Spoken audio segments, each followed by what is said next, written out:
오늘은 어린이 주일, 어린이. 어린이 없는데요. 오늘 본문 창세기 37장 1절부터 17절 말씀에 하던 거 멈추고 날 보시오.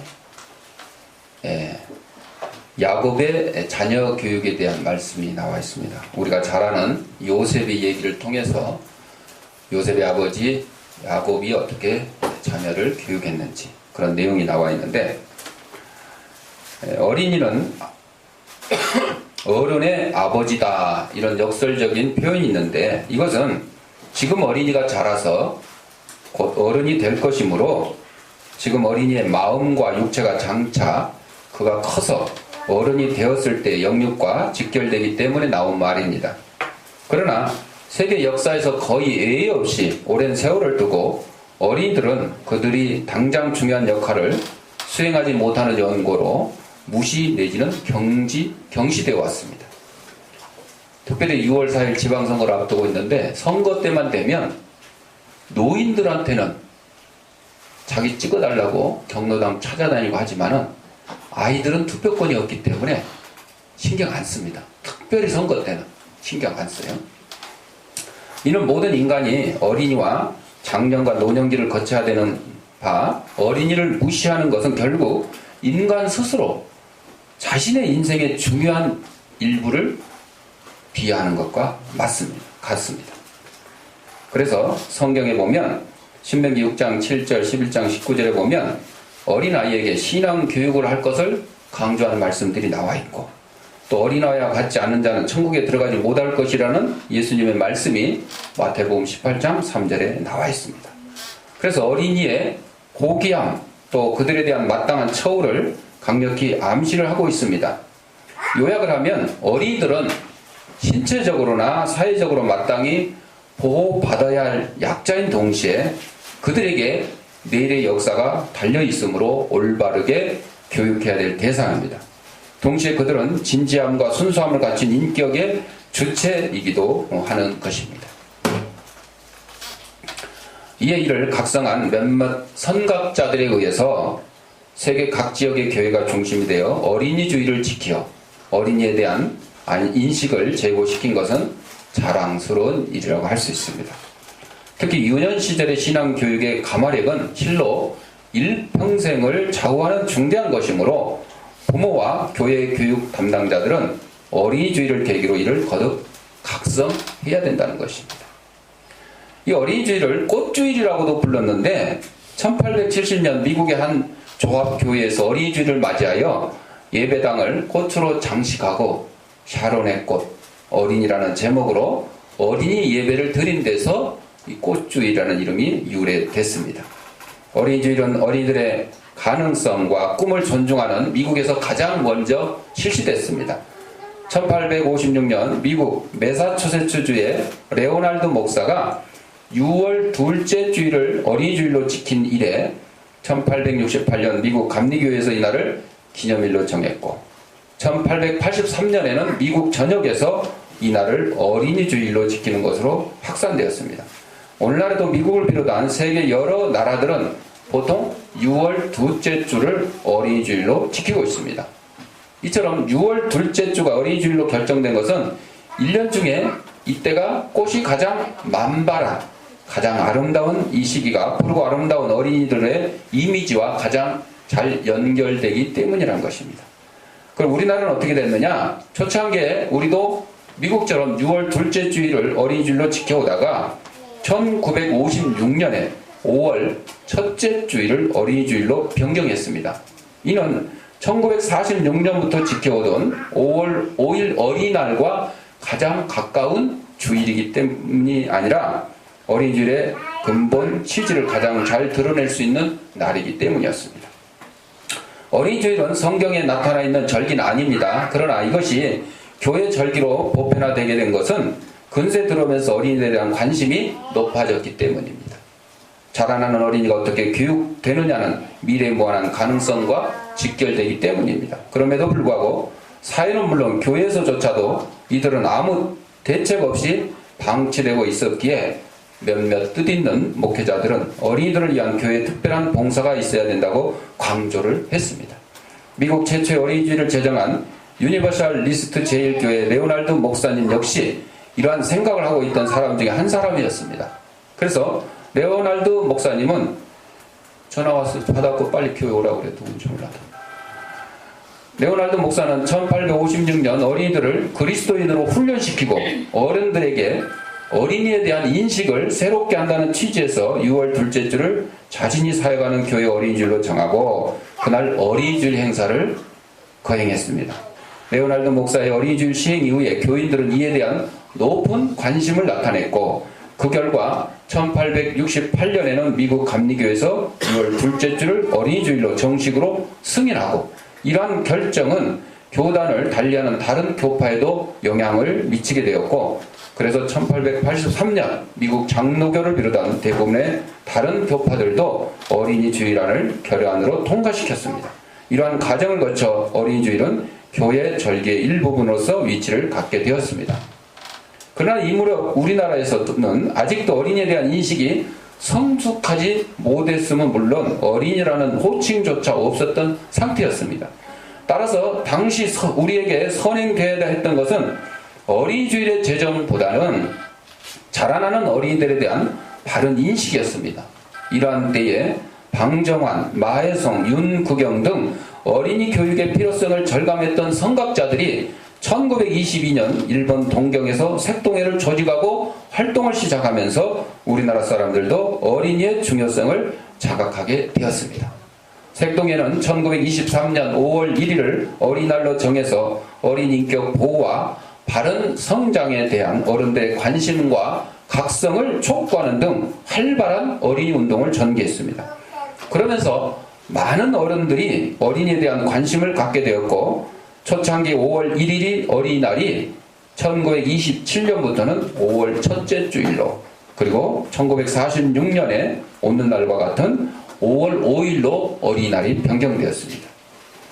1957년에 어린이도 인간으로서 존중되어야 한다는 내용의 어린이 헌장이 제정 공포되었고 우리나라의 교회들도 초창기에는 미국에서 처음 제정된 6월 둘째 주일을 어린이주일로 지키다가 1956년부터 5월 첫째 주를 어린이주일로 변경해서 오늘에 이르기까지 보다 활발하게 지켜오고 있다는 것입니다. 이러한 역사나 내용이 중요한 것이 아니고 지금 현재 이 시점에서 우리가 어린이들을 어떻게 대해야 되고 어떻게 가르쳐야 되는가.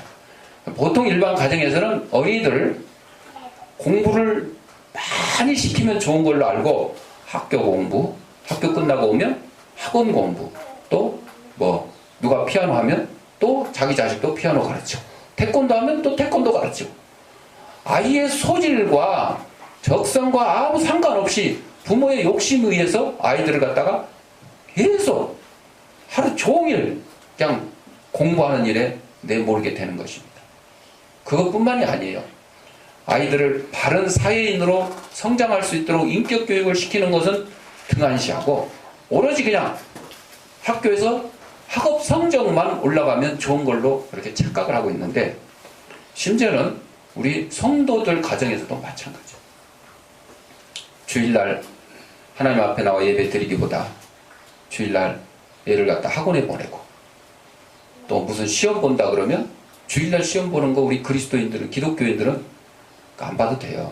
그런데도 그거를 또 보게 하고 이런 것들이 가정에서조차 기독교인 가정에서조차 제대로 아이들을 교육을 못하는 거예요. 여러분들 공산주의가 망한 이유 중에 하나가 하나님이 천지 만물을 창조하시고 6일 동안 창조하시고 7일째 안식을 하셨어요. 하나님도 쉬시고 우리도 쉬게끔.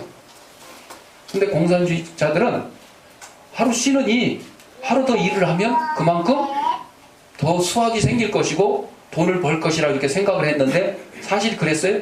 아니에요. 하루 더 일하니까 더 힘들어. 나머지 아예 일주일 전체가 별로 일하고 싶은 마음이 안 생기는 거예요. 능률이 떨어지고 수확이 떨어지고 돈벌이가 떨어져요. 그러다 보니까 공산주의, 사회주의가 망하게 되는 거예요. 그러니까 우리 아이들도요, 학교에 갈 때는 공부하러 가는 거고, 학교 안 가는 날은 재밌게 뛰고 열심히 놀고, 이렇게 돼야 되는 거예요. 그래서 우리 아동센터에는 주말에는 아주 열심히 뛰놀고, 문화활동하고, 이런 일들을 이제 하고 있잖아요. 네. 자, 그래서 결론을 말씀드리면, 이 어린이 주일을 맞이해서 어른들은 아이들을 하나님 말씀으로 가르치고 사랑으로 가르쳐요. 세상에 어떤 지식 하나보다도. 그 다음에 그럼 우리 어린이들은 어떻게 해야 되느냐? 그 하나님 말씀을 잘 순종하고 부모님을 공경하는 어린이들이 돼야 돼요. 그러면 뭐 더 이상 할 얘기가 없는 거예요. 나라 미래 걱정할 필요도 없어요. 뭐 범죄자가 늘어나고 뭐 세월호 침몰 사건 나는 거, 사고 나는 거 이런 거 걱정할 필요가 없어요. 여러분들 정말로 하나님 말씀으로 지도하고 하나님 말씀으로 잘하고 순종하고 사랑으로 부모님이 가르친 그 아이가 부모님을 공경하면서 자란 그 아이가 저 세월호 선장 같은 일을 하겠어요? 안 하죠. 그래서 우리는 하나님 말씀과 사랑으로 자녀를 가르치고 우리 자녀들은 하나님 말씀에 순종하고 부모님을 공경하고 그러면 되는 거죠. 오늘 본문을 보면 요셉은 야곱의 12아들 중에 11번째 아들인데 형들의 시기로 인해서 애굽의 노예로 팔려갔던 사람이었어요. 애굽에 팔려가서는 또 음탕한 여인의 모함으로 감옥에 갇히기까지 했습니다. 그러나 그는 결코 좌절하지 않았습니다. 오히려 하나님만 의지하고 신실히 행동했습니다. 그래서 그는 결국 애굽의 총리가 되었습니다. 17살의 노예로 팔려간 요셉이 30살의 애굽의 총리가 되었어요. 그 MBC 월화 드라마 기황후 초창기에 저는 못 봤는데 나중에 재밌다고 소문 듣고 이제 보게 됐는데 고려인이 원나라의 황후가 되는 그런 얘기, 대단한 얘기죠. 대단한 얘기.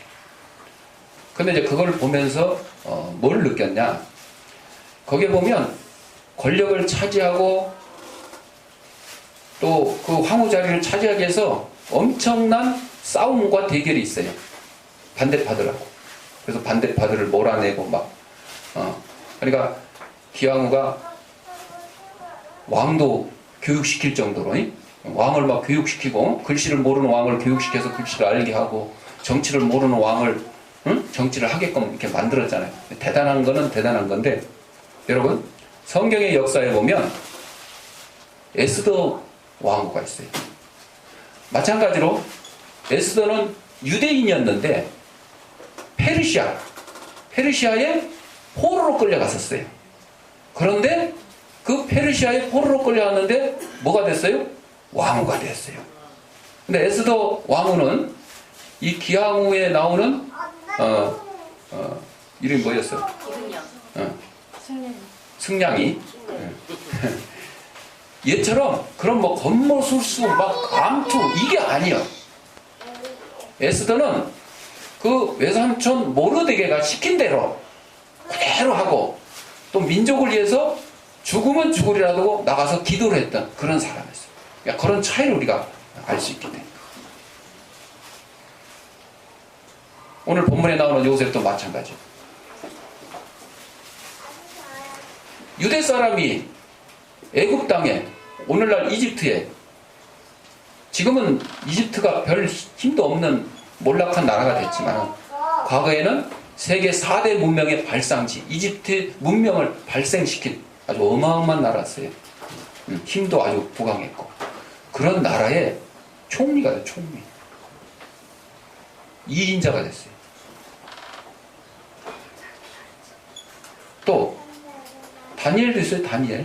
다니엘도 마찬가지로 포로로 끌려갔는데 외국에 포로로 끌려가서 총리가 됐어요. 우리나라 사람이 아마 미국에 가가지고 부통령이 됐다 그러면 이게 보통 일이 아닐 거예요. 근데 요즘에는 뭐 우리가 노예로 뭐 끌려가고 포로로 끌려가고 그럴 일이 없지요. 옛날 일제시대 때 우리나라 사람이 일본에 포로로 끌려가서 뭐 총리 된 사람이 있었어요? 없었죠? 아마 그랬으면 엄청난 사건이 됐을 거예요. 기왕후 그 드라마도 저는 보기 전에는 그런 일이 있었는지를 몰랐어요. 그래서 결국 그 원나라가 이제 망하게 되고 그 기왕후의 아들이 그 원나라의 왕이 아니라 북쪽으로 쫓겨가서 홍건적에게 쫓겨가가지고 북원이라는 새로운 나라의 이제 황제가 되고 태후가 된 이제 그런 내용으로 이제 거의 이제 결말이 나는데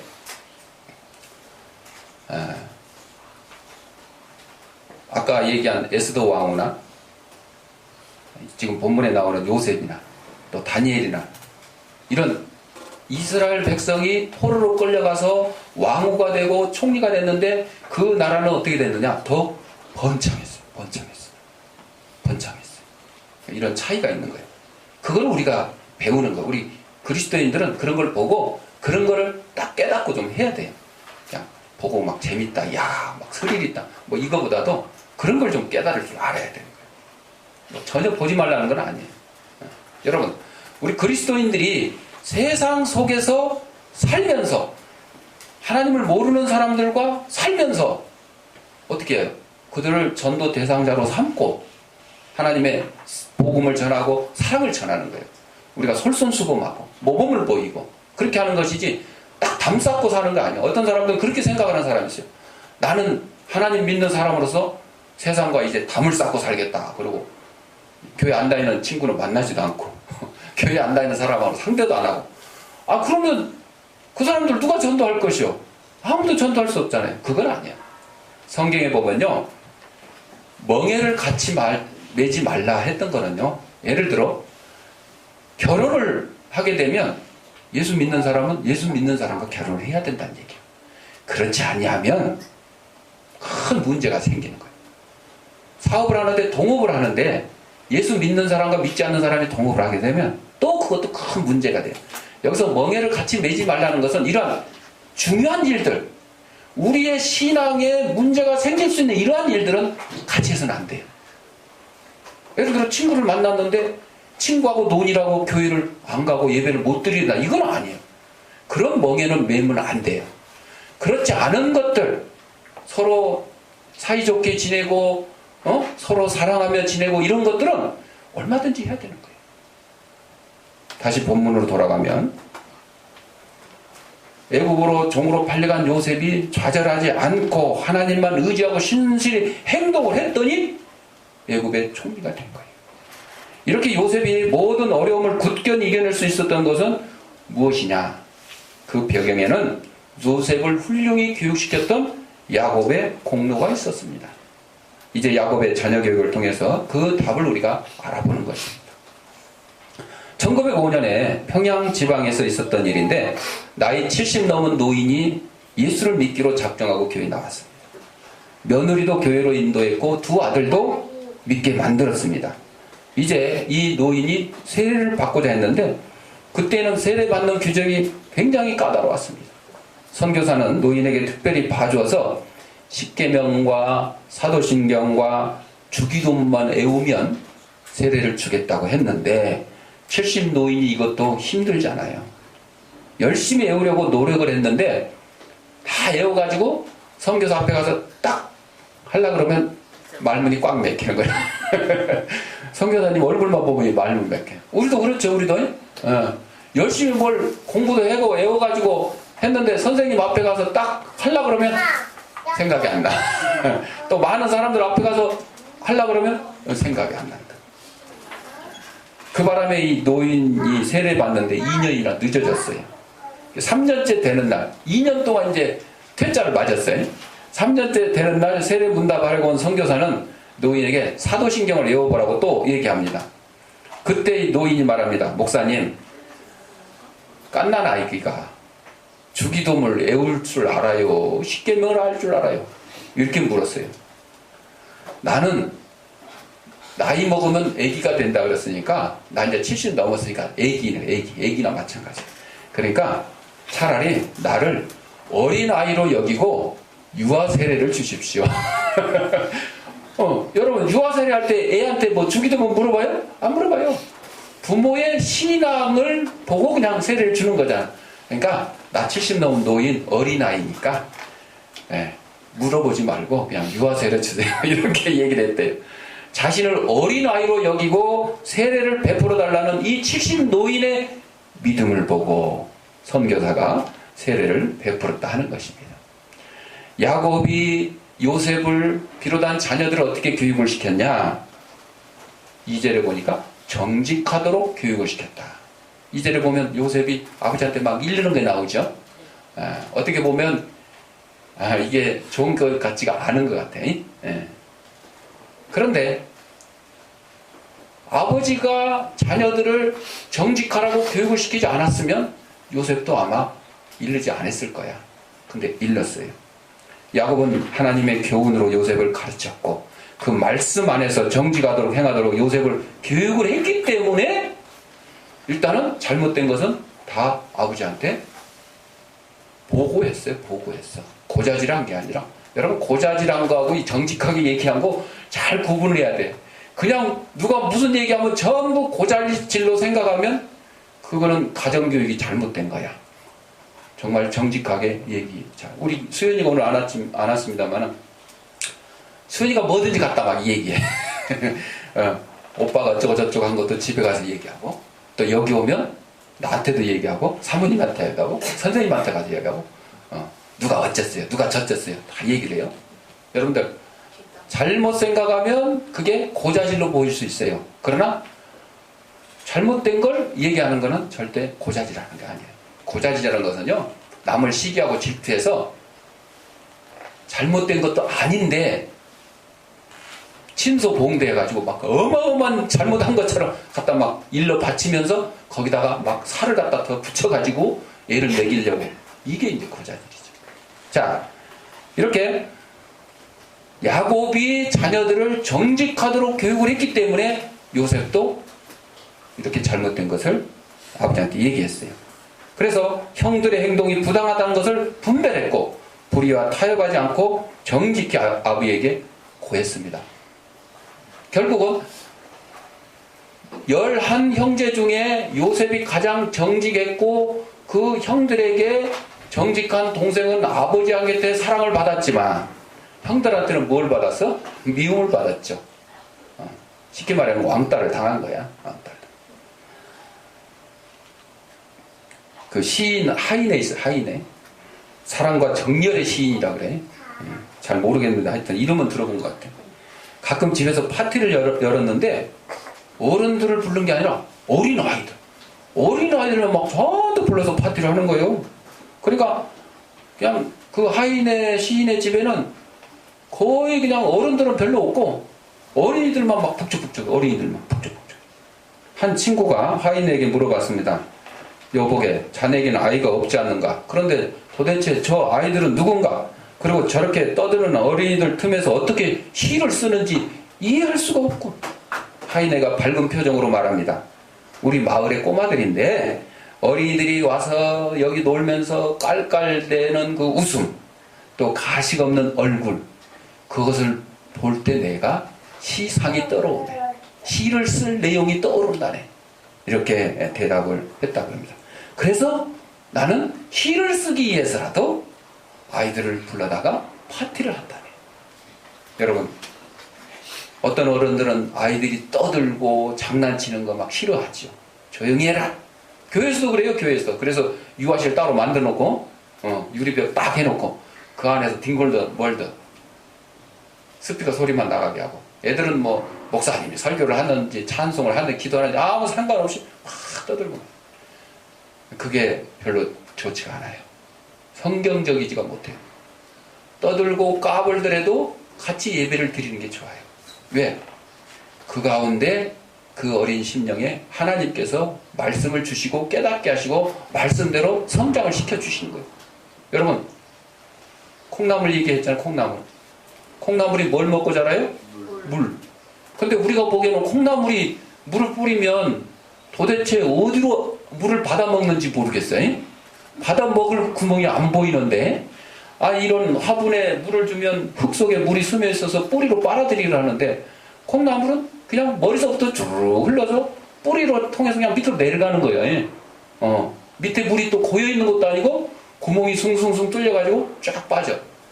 그런데도 콩나물이 자라요, 안 자라요? 자라요. 물이 그냥 스쳐가기만 했어. 예. 우리 아이들도 마찬가지. 어른들도 마찬가지.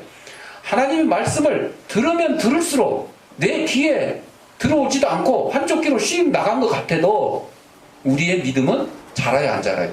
자라요. 그래서 아이들이 떠들고 까불고 하더라도 같이 예배 드리는 게 참 좋습니다. 자, 그 다음에 야곱은 요셉에게 정직하도록 가르쳤고, 두 번째는 꿈을 키워줬다. 꿈. 야곱은 요셉이 자신의 꿈 얘기를 했을 때 다른 형제를 생각해 요셉을 꾸짖었지만 마음에 그 말을 두고 은연중에 그의 꿈을 키워줬어요. 처음에 형들한테 꿈 얘기하니까 야, 네가 우리 왕이 되려고 그러냐? 까불고 있어, 쬐끔하는 거에 막 이렇게 야단쳤잖아요. 아버지한테도 얘기했어요. 아니, 해와 달이 자기한테 저랬대. 그 말은 해가 아버지, 달이 어머니, 형제들뿐만 아니라 해와 달까지. 겉으로는 꾸짖었지만 속으로는 야, 이게 하나님이 우리 아들 요셉에게 이런 큰 원대한 꿈을 주셨구나. 그리고 마음속에 참 생각을 하고 있었어요. 그 꿈이 이루어졌어요? 안 이루어졌어요? 이루어졌죠. 요셉이 애굽의 총리가 되고 형들은 애굽에 뭘 사러 와? 곡식을 사러 오는 이방인이 되었어요. 돈 주고도 살 수 없는 그런 흉년이 들었을 때 곡식을 사러 왔어요. 그때 형들은 요셉을 알아보지 못하고 거기에 애굽의 총리니까 어떻게 해요? 무릎 꿇고 절을 했어요. 감히 상상도 못하죠, 여러분. 옛날에 꿈 얘기했을 때는 동생을 미워하고 어디서 네가 우리 왕 노릇하려고 그러냐고 야단을 쳤는데 이루어졌어요. 아버지 어머니도 저런 내용이 나와요. 야곱이 운명할 때에 침상에서 요셉에게 절하니라 창세기에 나와 있습니다. 하나님의 꿈이 요셉을 통해서 이루어진 거예요. 그래서 야곱은 그 아들에게 꿈을 키워줬어요. 마지막으로 훈련을 시켰습니다. 정직하게 가르치고 꿈을 키워줬는데 그것으로 끝나면 안 됩니다. 훈련을 시켜야 돼요. 야곱은 요셉이 자신이 기대하고 사랑하는 아들이었음에도 불구하고 온실 속의 화초처럼 보호만 하지 않았습니다. 오히려 형들이 있는 험한 들로 보내서 그를 강인한 사람으로 훈련시켰던 것입니다. 우리 같으면 정말 사랑하는 아들이면 아들이 한 명도 아니고 11명 있는데 10명은 나가서 일하고 한 명은 그냥 집안에 맨날 붙들어 놔도 될 것 같아요. 그런데 그렇게 하지 않았어요. 형들이 양을 치는 곳에 먹을 것을 싸서 보냅니다. 금방 요새처럼 1시간 만에 찾고 2시간 만에 찾고 그런 때가 아니었죠. 며칠을 헤매야 될 때였어요. 동네 사람한테 물어보니까 어디 다른 데 갔다. 또 거기를 쫓아가야 됐었어요. 이렇게 야곱은 요셉을 훈련을 시켰습니다. 사랑하는 성도 여러분, 이러한 교육을 받은 요셉이 정직하고 큰 꿈을 가진 강한 사람으로 자랄 수 있었던 것처럼 여러분의 자녀도 정직하게 키우고 꿈을 키워주고 또 훈련을 시켜야 됩니다. 그냥 요즘에 아들 하나, 자식 하나, 둘 키운다고 그래가지고 오야오야하고 그냥 용돈만 많이 주고 컴퓨터만 사주고 게임기만 사주고 어린이날 맞이해서 장난감만 사주고 이러면 자녀가 훌륭하게 자라납니까? 그렇지 않습니다. 정직하도록 가르치고 꿈을 키워주고 훈련을 시키는 것, 결국은 하나님의 말씀 중심 가운데서 자녀를 가르치면 그가 훌륭한 사회인으로 성장하면 그 개인뿐만 아니라 우리 대한민국의 미래도 밝아질 것입니다. 멋진 선진국가로 더욱더 성장할 것입니다. 우리의 가정은 자녀에게 어떤 교육을 시키고 있는지 어린이 주일을 맞이해서 다시 한번 생각해보고 하나님의 말씀으로 양육시키고 하나님의 사랑으로 자녀를 양육시키는 저와 여러분이 되시기를 바랍니다. 기도하겠습니다. 사랑과 은혜가 풍성하신 아버지 하나님, 우리 이 땅에 보내주신